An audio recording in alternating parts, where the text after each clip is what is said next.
Hey there, everybody. Thank you for joining us on our 10 Capital Quick Pitch for our monthly session here. We have 5 amazing companies for you to see today. And before we do that, I just want to remind you to go ahead and answer the poll at the end of each pitch. And don't forget to put your questions, if you have any in the audience, in that chat box, and we'll see if we can get to them.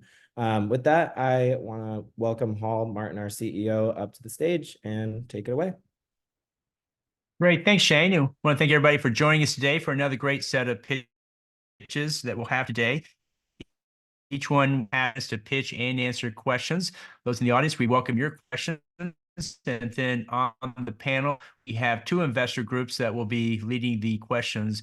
We'll have them introduce ourselves now. Leanne, can you go ahead and turn on your video and microphone and tell us more about yourself and about your investor network? Leanne.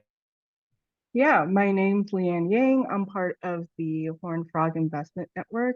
We're a syndicate of angel investors and high net worth individuals that's connected with TCU, looking to invest in companies that are earlier, probably C to Series A. Although we have invested in a couple of Series B, we're a pretty new network and we're excited to be a part of this event. Great. Thank you for that. And our next investor is Kirk Otis of Keiretsu, North Texas. Kirk, can you tell us about yourself and Keiretsu? Absolutely. So Keiretsu is one of the most active angel investors globally. We invested in 320 companies across the entire platform last year, and have about $1.2 billion in total invested over the last 24 years, and looking forward to hearing what the companies have to offer today and see how they might we might be able to help them move forward. Great. Thanks, Kurt. With that, let's go ahead and kick off with our first presenter. That's Mark Deschamps of BioXodes. Mark, if you can go ahead and turn on your screen and your audio, let's go ahead and launch the slides and we'll kick off. Again, in the audience, if you have questions, put us in the chat box and we'll start the timer here soon. Mark? Thank you very much, Al. My pleasure to be here with you today. So I'm sharing my screen. So actually, I'm the CEO of BioXodes. BioXodes is a biotech company offering a breakthrough hope for hemorrhagic stroke patients. It's quite unique because at this stage and today when we speak, we don't have any treatment actually for the patient affected by intracerebral hemorrhage. And also, if you look to what is in development, there is almost nothing. And so we are the only companies really already in clinic in phase 2. And we have some upcoming milestone in this indication. And why we are really focusing on this indication is because we have a first-in-class drug candidate having a double mode of action, being able to prevent actually thrombosis and neuroinflammation. What is important for you to note, stroke is not a rare disease, but intracerebral hemorrhage is a rare disease. And we started the discussion with FDA and EMA for orphan drug designation. It was confirmed it is a rare disease. And what does it mean? Actually, if we can get an orphan drug designation, and we are going to submit the full dossier by the end of the year, it means that the next clinical stage, the phase 2B, might be enough to allow the company and the drug candidate to go on the market with a conditional marketing approval. So avoiding actually the phase 3 trial and being able to find a pharma partner actually to commercialize the drug. And this phase 2A, which is currently enrolling patients, we'll have actually interim analysis quite soon, because before the end of the year, we will have 50% of the patients, and because it is an open trial, randomized, we can see what's happening to the patient from a safety point of view, but also from an efficacy point of view. We have also other indication in development. By the way, we could actually address most of the problems actually generating by stroke, even with ischemic stroke, because when you act on ischemic stroke, you generate hemorrhage as well. On top of that, we have a very outstanding activity with regard to inflammatory disease and with regard to the neutrophil activation. And we have a platform in development for treating this chronic inflammatory disease mediated by neutrophil, where you have still unmet medical need. And BioXodes is owner of the IP. So we are people with quite a big experience, more than 60 years experience in the pharma industry and in the biotech industry. And specifically for myself, I spent more than 30 years at GlaxoSmithKline in Belgium and in Europe, at the HQ in London, specifically doing commercialization for pharmaceutical products. So going back to stroke, most of the time you hear about ischemic stroke, and that's fair enough because almost 90% of all the strokes, at least in US and in EU, are ischemic stroke. And this is a blood clot blocking actually through the thrombus, blocking an arterial in the brain. Unfortunately, for the patient, it is affecting and generating mortality and problem of recovering afterwards. But fortunately, there is a standard of care in this area. You can do thrombolysis, you can, in other words, to dissolve actually the clot, or if the clot is too big, you can go for thrombectomy. But as I said, you can generate hemorrhage at this stage. For hemorrhagic stroke, and specifically intracerebral hemorrhage, the indication we are focusing on, this is the most important stroke with regard to impact on the healthcare system, impact on the patient, because 40% of all stroke deaths are generated by hemorrhagic stroke. And this is a bleeding actually in the brain due to rupture of a blood vessel in the brain. And the main cause is most of the time high blood pressure, badly controlled, and generating this problem. And today, there is absolutely no indicated treatment for the patients, at least for the first 72 hours after the onset of the hemorrhage, and also no specific medical intervention. So in other words, we are not displacing anything. If we can reach a market, we could really plug a solution for patients where there is nothing today. And so it is easy to understand that we could generate a blockbuster with this drug candidate. Even so, looking to the forecast, we are limiting that to US, EU, and Japan, because in China, the incidence is by far more important, and it could generate or at least double the $1.5 billion peak sales calculated with very conservative assumption. And so just a word about the fact that actually the patient is coming to the hospital with the hemorrhage. And you can't do anything about the primary brain injury because it is due to the pressure of the hemorrhage on the brain tissue. However, the main problem is coming just afterwards, because after 6 hours, you have inflammatory blood cells, so neutrophil in this case, coming to the site of the hemorrhage and generating a neuroinflammatory cascade, and also favoring the creation of blood clots, meaning that you can generate further ischemia in the brain. And this is causing neuronal damage, secondary brain ischemia, and edema. And all in all, you generate mortality and you generate difficulty to recover for the patients. And so our drug candidate is very particular because this candidate was identified actually in the saliva of the tick. If you, I'm sure you know the tick, this insect staying in the skin of your pets when they go to the field and they come back. And it is staying actually for many days without being rejected by the host, and also keeping the blood very liquid, so having the ability to continue to eat and do the reproductory cycle.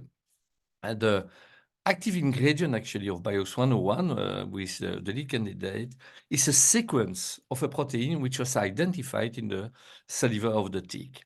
And the properties of this sequence are, on one hand, you can generate an anti-inflammatory effect and you block the neuroinflammatory cascade.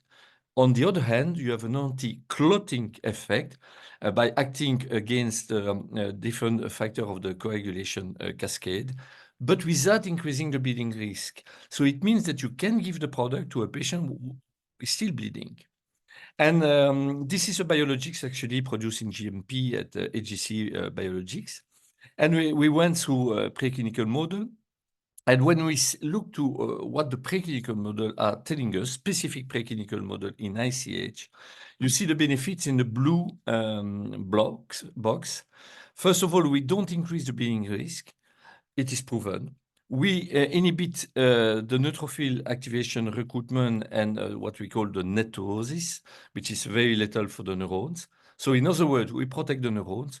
We have also an anti-thrombotic effect, so we prevent the formation of blood clots and further ischemia in the brain, and we don't increase the edema, so we don't increase the inflammatory situation. So that's the reason why we went to a phase 1 already, and we are already in the phase 2A. Phase 2A trial started actually end of last year. We recruited the first patient before Christmas, and that's a randomized open label trial, proof of concept study, clearly, with the first endpoint looking to confirm the safety of BIOX 101, but the secondary endpoint is really to explore the potential of BIOX 101 on efficacy endpoints. And several endpoints like edema, neuroinflammation, we are looking with MRI, mortality for sure, and functional outcomes, so looking to the ability of the patient to recover better and faster than without being treated. But we look also to brain ischemia, deep vein thrombosis, and so on. And actually, it is conducted in my country, phase 2A, but the phase 2B, the next one, will be global and conducted also in the US. And we are looking for 32 patients. And I forgot to mention that an IV perfusion for 48 hours to cover the 72 hours where the physician can't give anything to the patient. And so, looking to the patent, we have several patent family. The first one is granted in the US and in EU, but the second one is very important because it is really protecting the inhibition of the neutrophil, as I said, but also what is really related to thromboinflammation, because as you understood, we are preventing inflammation, but we are preventing also thrombosis. And we have a third family with a long-acting formulation and a fourth family, which is starting actually the international phase, which is protecting the indication and also the therapeutic window where the product can be given to the patient. Alors, one word about the market. It's a very high value market potential with a very high unmet medical need, because if we look to the incidence, it's 2 million patients a year. No competition again, no medical intervention, so we don't change anything to the practice, we don't displace anything. And what is a good news also for the pharma industry, it is a concentrated market. It means that the people have to go to the stroke unit and ICU only where the patients are treated. Alors, BioXodes is really looking for US, EU, and Japan, and we are looking for a specific partner in China. And as I said, the potential of the product is at least to become a blockbuster, even if we take for biologics and a specific indication like orphan disease, very realistic assumption. And again, the impact on the healthcare system for hemorrhagic stroke is very high, and the impact on the patients and the family, we don't have to explain. And most of the patients don't recover or don't recover fully and even are not able to go back to work. And that's really why we think that we have a very big hope, not only for the patient, but also for the healthcare system. And if you look to the roadmap and the use of proceeds, we are currently in the Series A. We raised already 12 million euros, so more or less $13 million. We are looking for completing this Series A in Series A extension. This Series A is covering the phase 2A I just mentioned, and also all the regulatory work with EMA, FDA for orphan drug designation and accelerated approval, and the preparation of the phase 2B. And the Series B will cover the phase 2B. Again, this phase 2B with orphan drug designation will be enough to go to the market with a conditional marketing approval. So meaning that we can have an exit with pharma industry already somewhere in 2028. And I'm in contact with several pharma companies, and most of them, and almost all of them on the screen, are really looking to see the first interim results of the phase 2A, because they really realize that there is a very big potential in this area. Alors, as I said, actually, we are raising funds for the phase 2A to be phase 2B ready. Before the Series A, we raised already 22 million in different rounds to bring the product up to the end of the phase 1. Now, in the Series A, we raised and we did a pre-closing with 12 million, part dilutive and part non-dilutive, as you can see.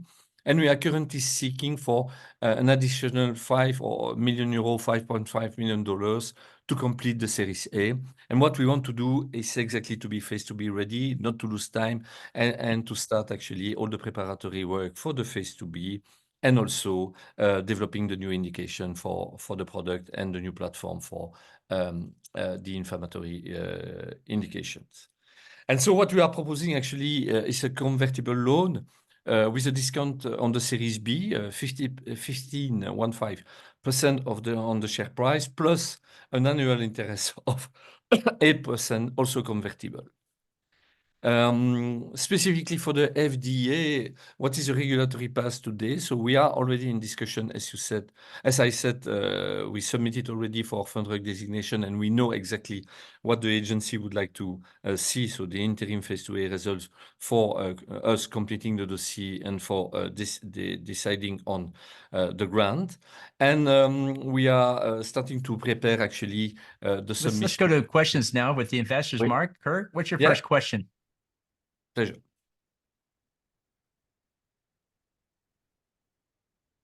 Sorry, I had to find my my tools to turn on the voice. I'm kind of confused on exactly where you find out that the person needs the treatment. Is it after they've already come to the ICU or the stroke care unit, or are you able to intercept it as a prophylactic, some early indication in advance of the event? That's a very good question. Thank you. Actually, nobody knows who is becoming actually a patient when we Okay. speak. And the patients are directed actually to the hospitals. They go to the emergency room. There they do a CT scan. They can make the diagnostic and send the patient to the ICU or to the stroke unit, depending on the hospitals. And there they are treated. Unfortunately for ICH, they don't have any treatment, so they have to wait. And I was Great, also thanks. wondering, have you done any estimation of what the value is? Is there an economic value? Obviously, there's a huge saving life value, so I get that. But I was wondering if there's also some kind of savings that the insurance industry would be able to secure. Yeah, so really the intention is to allow the patient to recover faster and better. So the savings might be very important because actually most of the patient cannot recover fully and cannot go back to work. So we are in the process actually to make the concrete actually calculation, but it is really important for the healthcare system. And Leanne, what's your question? How do you recruit?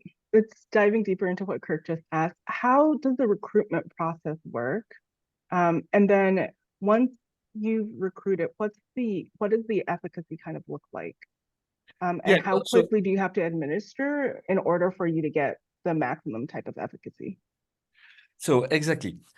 So actually, the patient, when they unfortunately suffer from stroke, most of the time it is either the patient or the family identifying the problem, asking the ambulance, and the ambulance is going to the emergency room.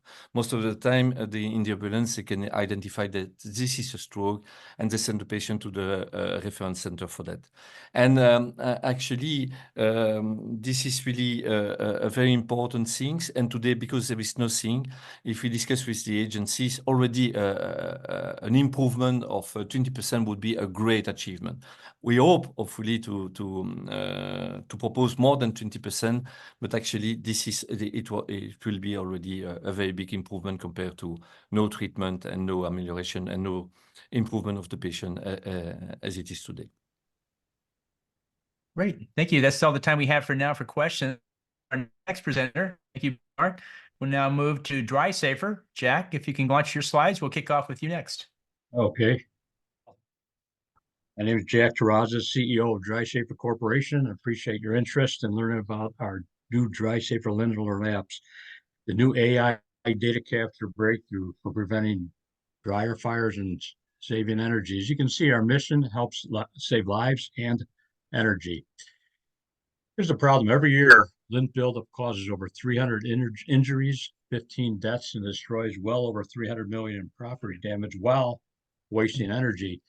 As you can see, hidden lint buildup appears everywhere from starting inside the dryer all the way to the outside vent hoods. It could be lint buildup, but it can also be bird nests and other debris.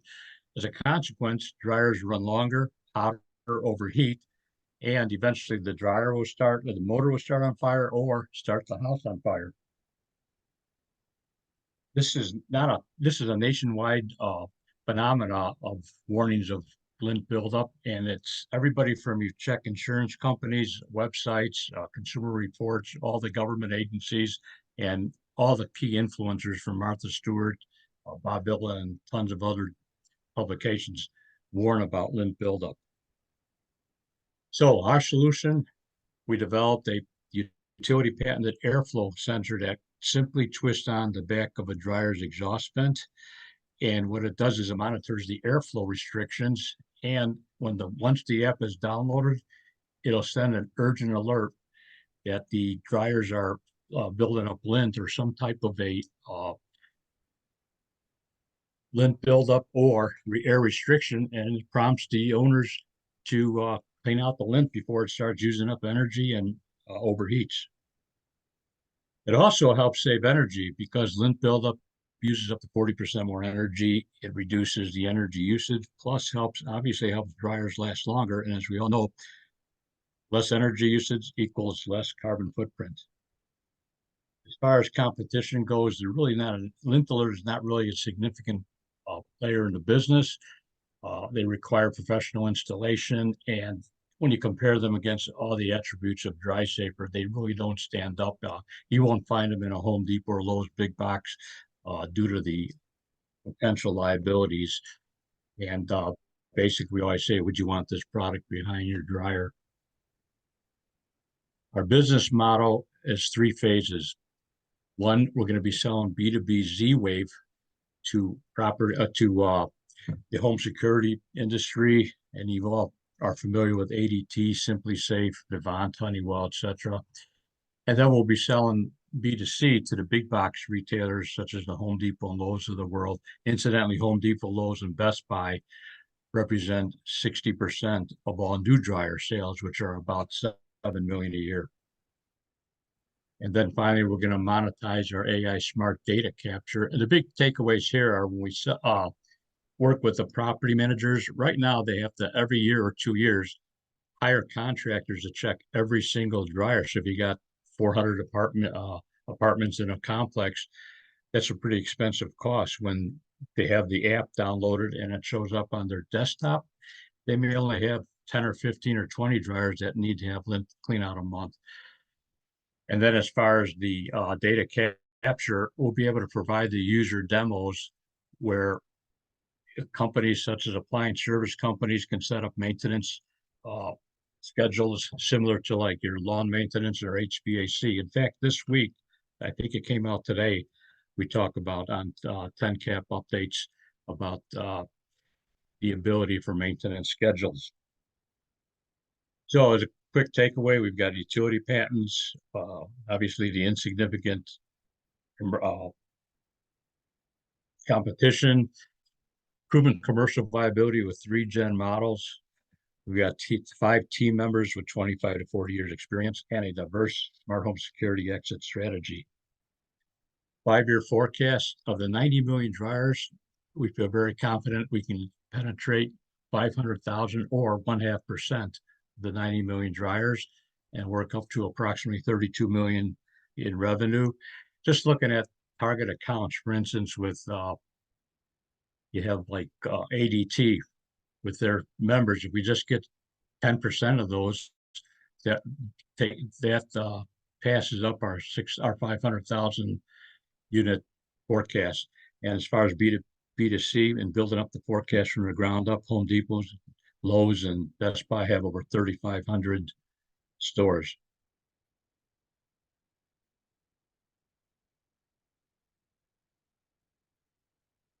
Our leadership team, we've got 5 people, 3 board members, myself, Tom Asciola, the inventor, and Randy Russell, manufacturer of our current model.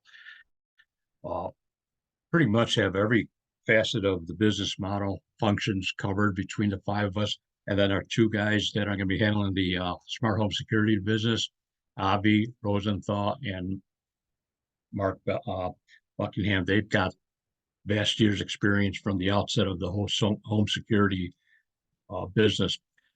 So we're looking at a $600,000 fundraise at $1.25 a share. And we've got currently almost 3.7 million shares outstanding and 4.1 million fully diluted. And as far as skin in the game goes, the founders have over $220,000 invested. So we got a lot of skin in the game to make sure this happens.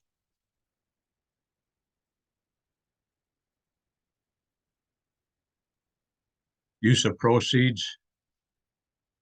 We have about half of it's going to go to inventory, 200,000 in business development, and 100,000 in the software development.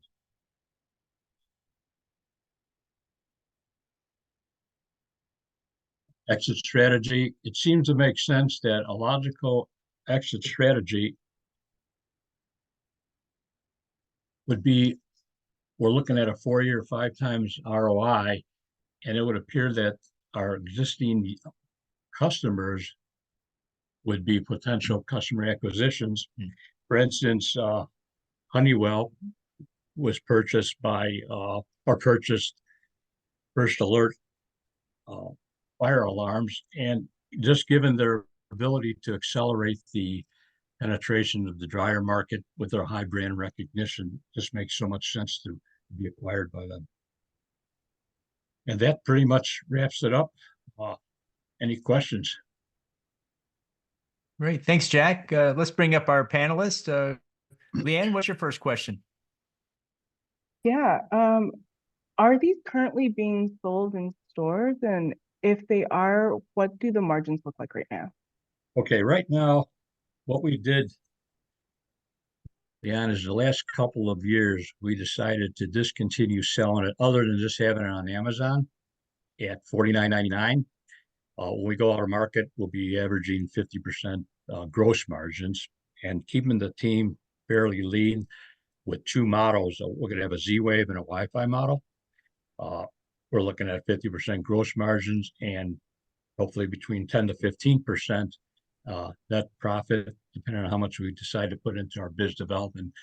But going on the coattails of some of these branded companies, such as ADT, they came to us and said, hey, can we put DrySafer under an ADT brand or Simply Safe brand? We can do that as well. So there's a lot of opportunities between licensing it and selling it direct to Home Depot and Lowe's, or selling it online, which when you sell it online, obviously you always make a little more margin. Thanks. And Kurt, what's your question? Yeah, the 50% gross margin goal that you currently see, is that at the $50 price point? No, that's a retail price point for the old current model. Yes. Kirk, which is a 9-volt battery operated. Ours will be a direct plug-in model. Okay. That will be the current cost. Right now, we're working with several manufacturers. What is the price point then on going?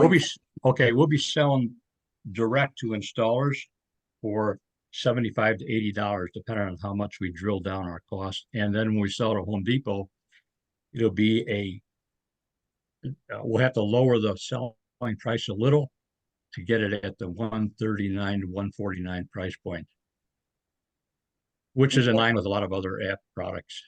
And what is, you mentioned a competitor in the space that you don't think is doing very well. What is their price point? And do you have any idea what their volumes are? Well, in talking to dozens and dozens of our inventor, Tom Asciola, works with a lot of the other appliance repairmen and such. And he says they're just not doing very well because it's number one. What is their price point? They're running anywhere between 39 to say 79, depending on what channel they're in. Okay. But they kind of fluctuate, and it's not the same. Actually, they're not the same type of product as ours. Yeah, no, I get that. I kind of got that from your comment early on. I am just thinking, there is some kind of consumer behavior around price points and Yep. that those trade-offs. So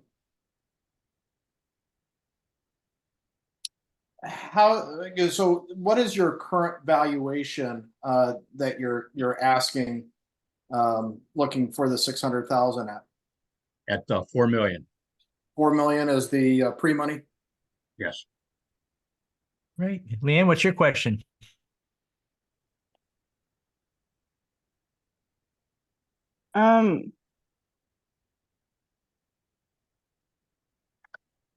So the product just tells you whether or not you need to hire someone to clean out your vent. Is that correct?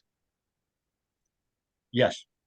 And is there some type of like longevity to the product? And then have you thought about also having like a service provider that can then offer the clean out when the buzzer goes off? Oh yeah. What we're gonna do, man, is sell to, there's 4 or 5 channels that we're gonna sell to. Obviously, like for instance, the ADTs of the world that already have their customer base, they'll just simply add DrySafer lintel apps to their offering. When you sell to like the big boxes, what they'll typically do, like if you were to buy a large product at like a refrigerator, for instance, at Home Depot or Lowe's, you want that refrigerator or dryer delivered to you. And those are the installers that will also install the DrySafer on a new dryer, but then go into that whole channel will be they'll be buying the product off of our website, and they're basically 5,000 to 6,000 appliance service companies out there that do this. So they'll be the channel, the in-home service channel, it's called, that will be, and it's anybody from Mr. Appliance to the thousands of appliance service companies that do it day in and day out.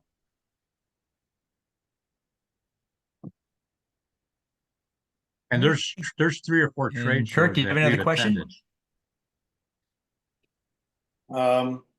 I was just, when he spoke, it made me think fire departments run around and change people's fire alarm battery. It seems like there might be a play with fire departments. I don't know, maybe a fundraiser or something, just as shooting a breeze here on an idea. No, that's a good idea, Kirk. In fact, what we're going to do, since the inventor, Tom Asciola, is in New Jersey, his family's got like 7 or 8 of his family, that uncles and everybody that worked for the fire department, they told him that with DrySafer is going to put them out of business because they're going to, with all the dryer fires, we are going to give like 10 cents a unit to the burned fire men. Every company has a cause. So our plans are to donate to that cause as well. But no, that's a good idea. Thank you. That sounds like a wonderful idea. Thanks so much. Sure, my pleasure. Great. Great. I guess that's all questions we have now. Jack, thanks so much for your time. Let's go to our Okay. next presenter, you. Timberwise. Lonnie, if you could go ahead and launch your slide, we'll kick off with you next. Hello, I'm Lonnie Hayward. I'm the founder and CEO of Timberwise Group. Timberwise is an underwater harvesting company that is offering a solution for the lumber industry. What we've had in the past is we've heard of the restrictions on harvesting rainforests, and now those type of restrictions are coming to North America and the domestic forests of the world. This year, the amount of available harvestable areas in domestic areas is dropped by half. And this is a very, very big problem for those that rely on the lumber sector. When most people think about timber and lumber, they usually think about building their homes or offices or maybe even their furniture, but they don't realize the extent of wood in our lives, whether it's interior design, musical instruments, vehicles, boats. Wood is actually used in even creation of different types of materials like rayon. But as countries like China and India start to grow at unprecedented rates, the demand for lumber and for wood in general, it keeps on going up.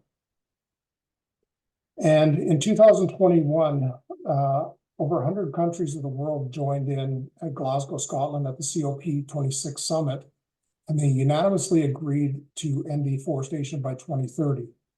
This effectively is going to shut down the door on the world lumber industry. So with demand increasing and supply decreasing, this leads us to the question, where are we going to get our lumber? Timberwise is a group of forestry and environmental people who've been watching this happen for quite a while. And a lot of these professionals have joined our company. They believe that we offer the solution and that we're the future of forestry.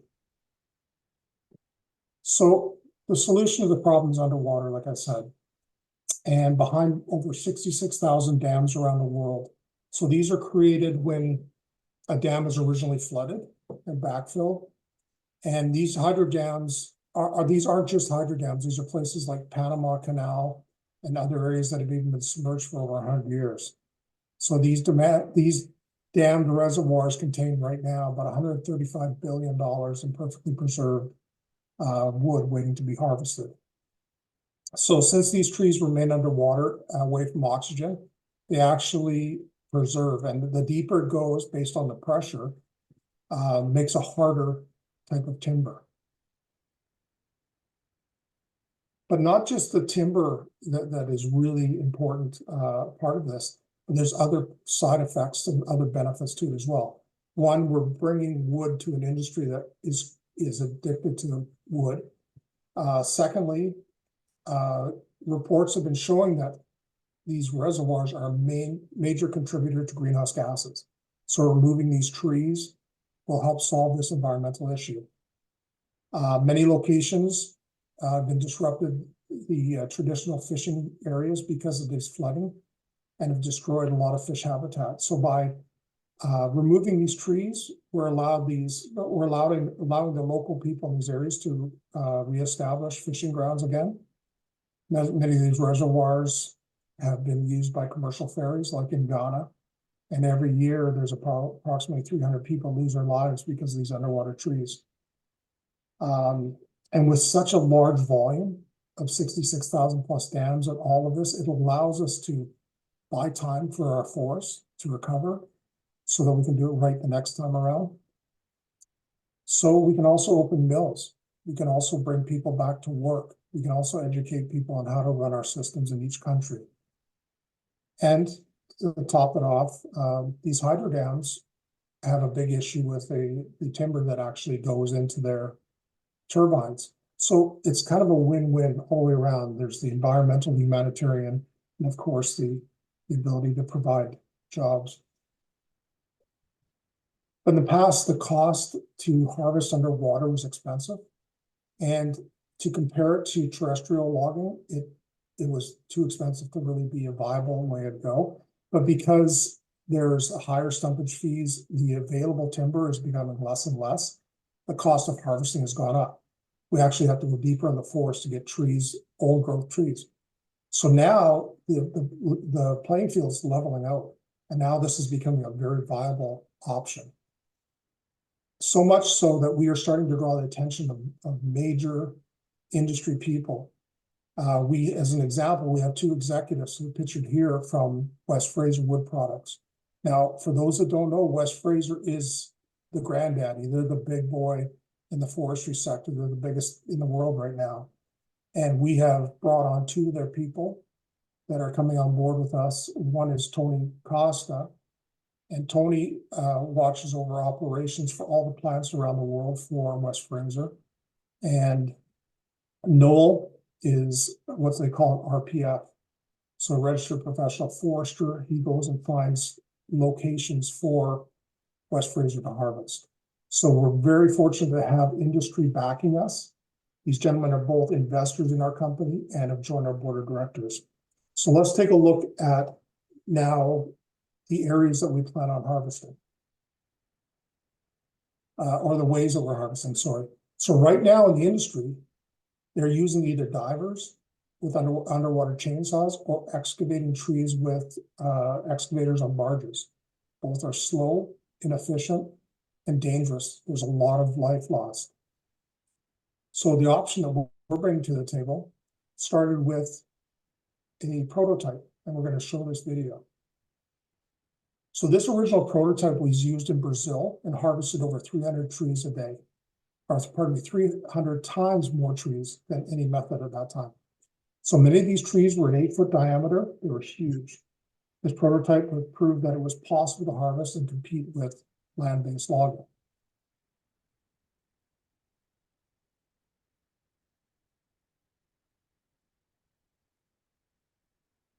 So with the help of engineers at John Deere Hitachi, we designed and re-engineered a larger version that can reach deeper and can harvest more than the prototype did. And although this was a huge success, it was brought back from Brazil and dismantled and then redesigned with John Deere Hitachi. So to oversee the fabrication and manufacturing of this technology, we brought on Kelly McKinley. And Kelly's has years of experience working with Caterpillar, and he understands the use of heavy equipment in the forestry sector. And he is the vice president of manufacturing and will be working with us to develop the technology and manufacture and deliver to projects throughout the world. So when we were looking at projects, we had a number of choices. We chose to look at the Atapu Binational Project. And the reason for this is we're working with a gentleman called Sheldon Romaine. And Sheldon's an environmental specialist who works for the Canadian government. And he has joined our company, helped us pick and choose some of the projects that we're going to be taking on. Now, Sheldon goes and travels and puts together feasibility studies and develops projects at various hydro dams throughout the world. And in 2017, he prepared one for the government of Paraguay. And this concluded that this project is worth between $250 to $400 million in timber. So we would be partnering with the Atapu Binational, which is the hydro company. And right now, Atapu Binational is the second largest hydro company in the world. And they're very accommodating to putting this together with us. The Paraguayan government is also very supportive and willing to bend over backwards to help us create jobs, reopen mills. So we've established a really good working relationship with these people, and we're very excited to get going on this project. Next, a critical piece that we wanted to have is a strong, proven buyers to work with us. So we went out and we met with the 3 biggest buyers of wood, which were Mitsubishi, Mitsui, and Sumitomo. And we talked to them about our goal and how we planned on bringing underwater wood to the market. They were very impressed, very excited to get involved with us. In fact, we were able to bring Eric Boycott, who is formerly the head of global sales for Mitsui and Sumitomo, to our board of directors. As of right now, we have 7 letters of intent to purchase every stick of wood we can produce. Once we start operations, our long-term goal is to not just have letters of intent and purchase orders, but we're going to ask buyers to pay up front to secure all the wood in each individual place. And this will allow us to self-finance our company and grow far quicker. Right now, like they say, backbone to any company is its people. And we are very, very thrilled to have people that are front runners in their industry. As you can see from this slide, we have a lot of experience from equipment manufacturing to environmental to government representatives and seasoned underwater buyers and operators. So what's good is every one of these people are not only people that have come to the table, but they're investors in our company. All of our people have agreed on one thing, and it's one philosophy of our company. If you believe in our company, you'll put the time in, and we'll give you a contract that's reflected in a performance contract. If you want to be paid a salary, you have to bring in the money to pay yourself. And everybody in this company believes that philosophy and believes in the long-term plan. So it speaks volumes about what we're doing as a company. Our ability to expand is an exciting one. We know right now within the industry, there's a lot of small mom and pops that are doing this, and they are pulling 10, 15, 20 trees a day. And they're making a really good living. But the people that have the reservoirs or the partnerships with the reservoirs once the tree's gone. That's how they make their money on stumpage.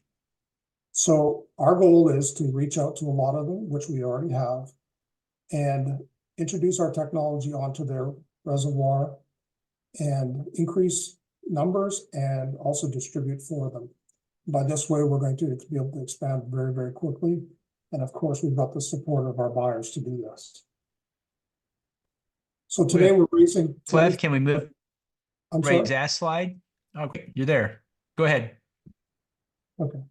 So today we're raising $25 million, and this is to be used for the original first $1 million to prepare the groundwork to start operations.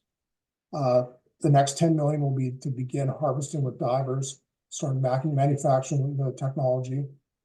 The startup with divers within 10 days will start. Within another 30 days, we'll create a revenue stream.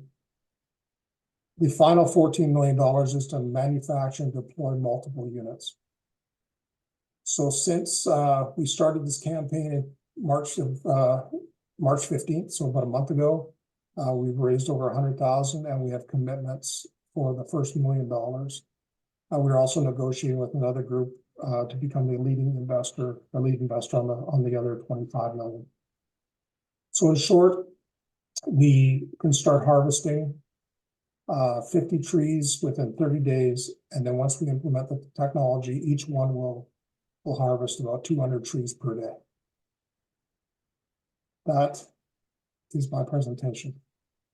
Hey, Lonnie, I got a quick question. Sure. I'm a little confused. Are you manufacturing the equipment and also providing the service? Correct, yes. Our original goal was to manufacture and deliver to industry. Yep. But we found that nobody had the foresight to really build the industry. They were just taking it and selling it to Alibaba or just local buyers. Nobody looked at the opportunity to take control of the industry. So, are you at parity with, I guess, standing timber, or are you still behind in terms of the total cost profile? Good question. Operating on land, so terrestrial logging, will be between $50 to about $273 per tree to harvest. Okay. That depends whether you're cutting a tree with a chainsaw or if you're heli logging. And that now heli logging is becoming more and more popular because we have to go deeper for the old growth. So now we come in at about we're between $79 and $129. So we fit right in that sweet spot, right? Okay. And what we have is not only that we can compete on that level, but now we're selling an environmentally friendly product, which we can sell at a premium, but we don't need to become profitable. Okay, I got it. And is there a carbon offset that benefit to this model? Yeah, there Have you is. incorporated that in your economics now, or is that on top? That will be on top, and no, we have not. And it's simply because we don't fully understand that. And that is something that we have talked about, is trying to understand a bit more of using that. Right. Leanne, what's your question? It sounds like you'll have to partner with a lot of governments in order to kind of expand. What does that customer acquisition cycle look like? And does it differ from country to country or dam to dam? You know what, it's pretty much standard within, you're going to be paying the government a stumpage fee. And that is a pretty standard practice in every type of forestry. You'll come in and you'll negotiate a stumpage fee, and then the hydro company is either going to take a piece of whatever comes out, or they'll actually pay us. And that's why it's not added into this numbers, is everyone is somewhat different. Some will actually pay us just to remove the timber. So that's on top of the profit. And usually how long do these negotiations take? Negotiations don't take that long. You can have this together in between 3 to 6 months. And the reason why is because you have a feasibility study, and you typically are going to go in and assess based on topographical maps and so forth. You're going to have somebody come in and say, okay, here's an environmental assessment and a feasibility study. This is how much wood is there. And then they ask the questions of, is there going to be disturbance in the water and these sorts of things. So it's a fairly quick turnaround. And just to probably answer your next question, you typically will get a contract that'll last between 15 and 20 years. Oh, wow. Well, great. Thanks. Appreciate it, Lonnie. Great questions, Kurt and Leanne. Let's go to our final presenter, which is Maipl Therapeutics. With that, we'll move it over to Yang. Yang, if you could go ahead and launch your slides, we'll kick off with you as the final presenter today. Great. Thank you very much. My name is Yang Yu. I have worked for 20 plus years in the pharmaceutical industry. I came across an incredible opportunity last year to start my own company to develop a revolutionary new drug for endometriosis-related pain. My company is called Maipl Therapeutics. So how can we do this? Well, we drive technical advantage from Ferring Pharmaceuticals. Ferring is a global leader in reproductive medicine. Ferring had discovered this breakthrough compound, now we call it MA7107, after 6 years of research costing about $7 million.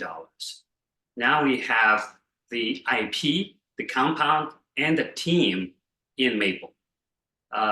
The project was stopped at Ferring when it closes its San Diego research site in 2023. Maipl Therapeutics was formed by the former employees of Ferring that acquired this compound and backup molecules.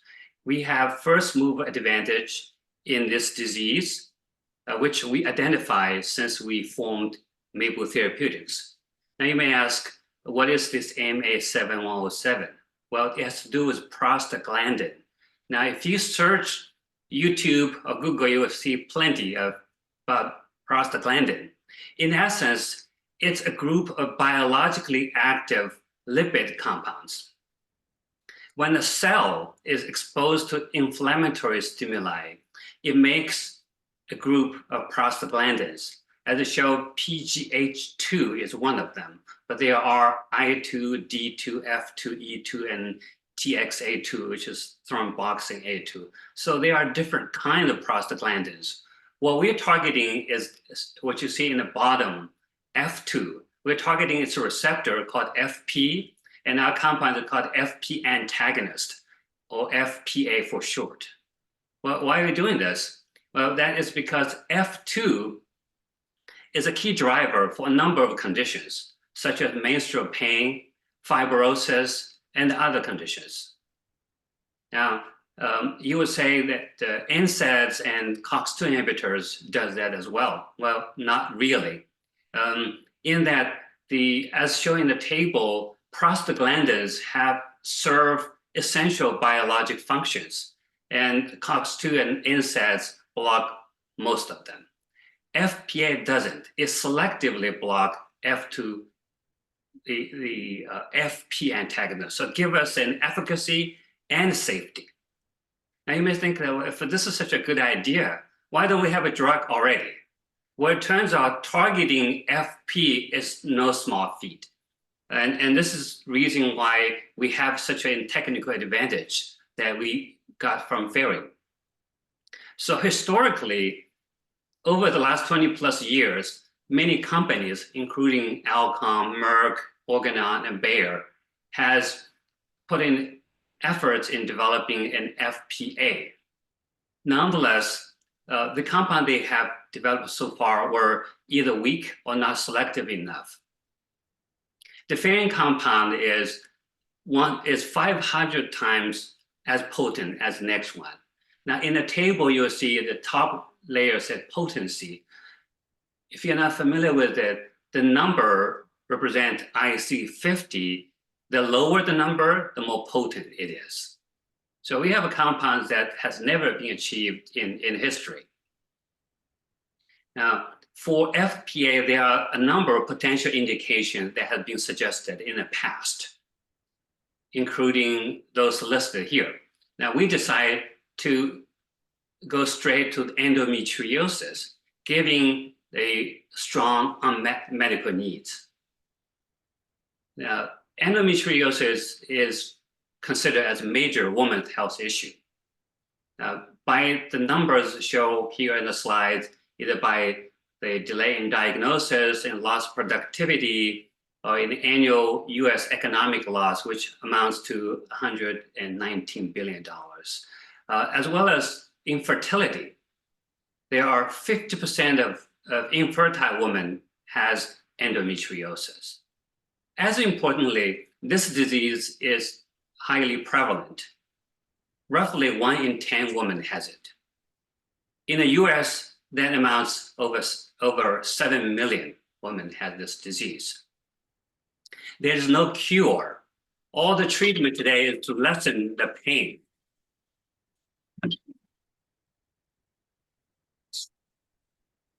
And today, the option of treating endometriosis-related pain is limited. Here are some examples. One will typically start with NSAIDs. There is no clinical benefit of using NSAID. Women use it anyway out of desperation. Now they will move on to oral contraceptives. And more recently, there's approval of gonadotropin-releasing hormone, or GnRH antagonist. That was approved about 5 years ago. These drugs are shown that they are a clinical benefit. The challenge is that they are hormonal in nature. They will suppress or stop the ovulation cycle.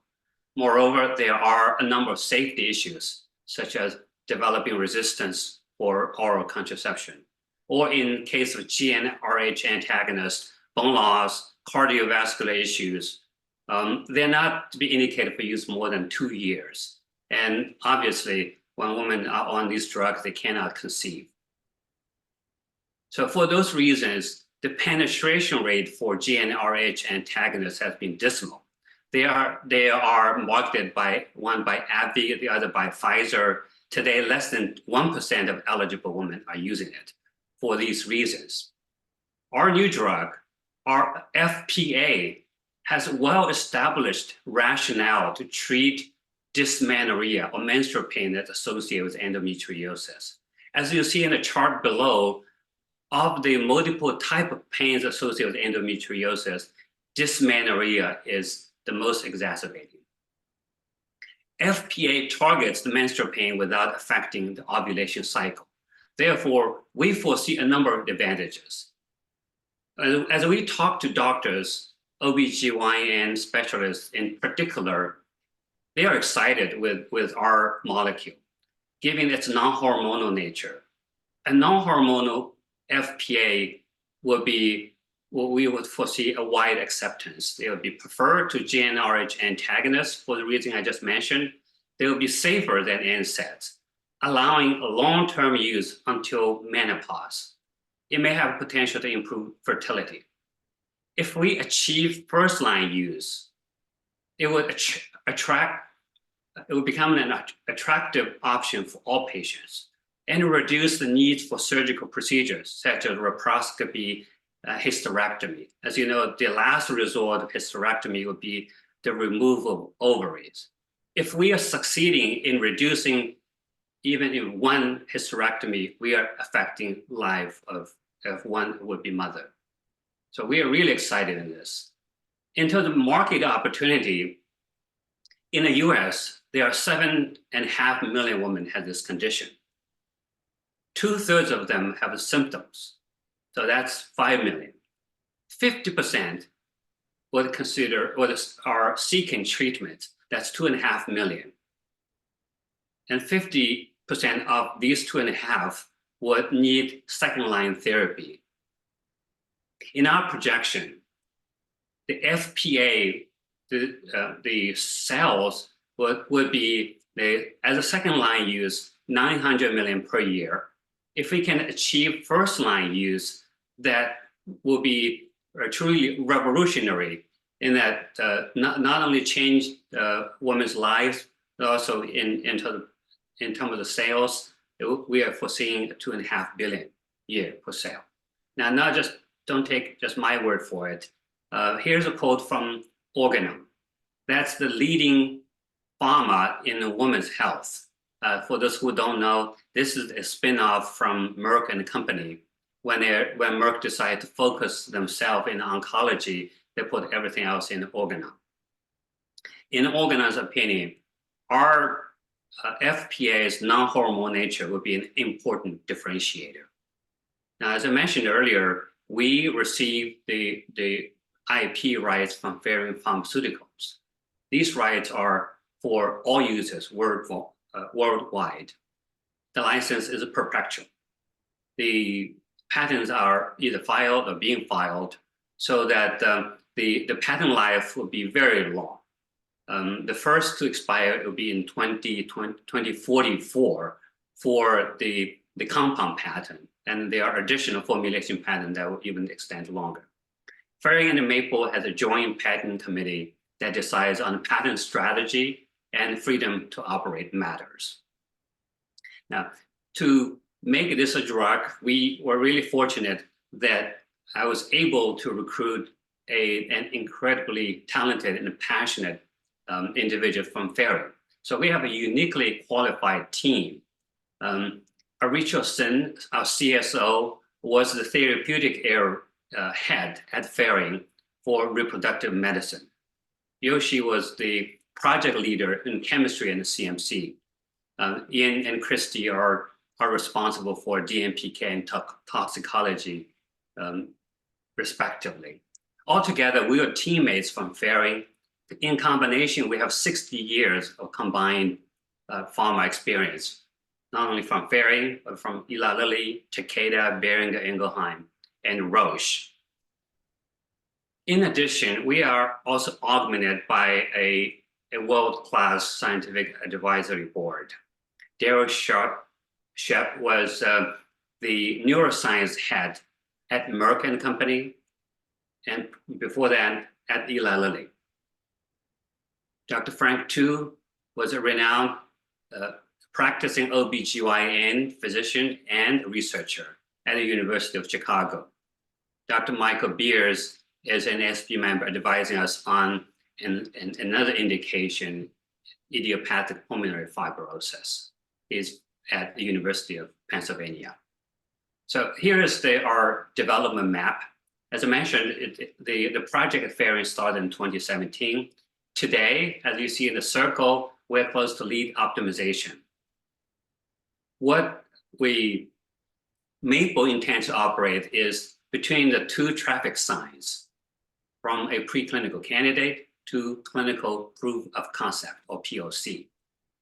We foresee in 18 months, we'll be able to submit investigation of new drug, or IND, to FDA, and in 4 years to achieve clinical proof of concept, by which time we'll pursue an exit strategy by partnering with pharma or an acquisition. Now, I mentioned Organon. Other potential partner could be Merck, AbbVie, Boehringer Ingelheim, and Pfizer. The path that we're taking on is FDA 505(b)(1). That's new chemical entity, or NCE. Now, this is the most lucrative pathway as far as new drug, indicate new drug. Well, we are looking at next 6 months to get into preclinical candidate, or PCC, which is why we're seeking the annual funding. Having in a PCC will allow us to raise 10 million additional in seed, which will then allow us to pursue IND submission. At that point, we will need to raise the final Series A for $30 million that will allow us to take phase 1 and the phase 2 trial. By then, that will lead to a potential exit. Now, these numbers are difficult to ascertain. It really depends on how data looks like. But given the lack of a competition, our technical advantage, and our strong team, we think that $205 billion is reasonable. So today, let's go to move to questions. Yes. Let's move to questions. Kurt, what's your first question? Yeah, on the $2 to $5 billion, is that based on any comps and prior history from other exits, or? Is it just your market evaluation based on the patient economics? Yeah, these numbers came from some consultants that they're looking at a variety of factors, really more of comparable scenario. Now it's really hard to compare, given that the women's health space is, on one hand, lack of competition, and on the other hand, there's lack of peers. So this number it's difficult to get, but what we receive is from our consultants. Okay. And I missed the point about why Ferring took a pass on it and spun it out. Very good question. There are two reasons. One is Ferring had decided to terminate all the discovery efforts altogether. So they're no longer doing discovery, and this is following the industry trend. So they are pulling back from US, going back in Denmark. So there's no more discovery. So they're focused on in-licensing clinical. Once you have clinical efficacy, they will in-license. So potentially that could be one of our future customers. Yep. The other reason is that of the 20-some project, this is the one project that I see the strongest potential, given that the technical advantage and the enormous unmet medical needs. The reason being that I mentioned that endometriosis is an indication that we identify after we formed Maipl. Ferring's original indication was different. They were working on preterm birth. Now, this is also an unmet medical needs, but clinical trial is more difficult. So that's the reason they did not pursue further. Got it. It's a Post-it note analogy. Yeah. Great. And what's your question? Do you see this as being something that you would need a prescription for, or do you see this as something more over the counter like an NSAID or Midol? Definitely a prescription drug. That's it's definitely, for endometriosis, as well as for other indication that we are planning to work on, such as IPF. Regardless, it would be a prescription drug. Thank you. Just to finish off, this is my last slide. If I may. So we are raising SAFE funding today. So we signed a Ferring deal in last December. Today we have raised about $300K. Today my goal is to raise additional $500K. Here are the terms. Post-money SAFE, 15% discount at $20 million valuation. This, as I mentioned in previous slides, this will allow us to get into the next round. It's in 6 months, so that we can raise, so that we can get into preclinical candidate or PCC, then raise the 10 million seed. Now today we are discussing with 2 VCs. We have completed due diligence. We are looking at various terms, so that we may be accelerating quite a bit. In addition, there is also a potential non-dilutive funding option that we are looking at. There are 2. One is a 10 million opportunity was called ARPA-H, Spring for Women's Health.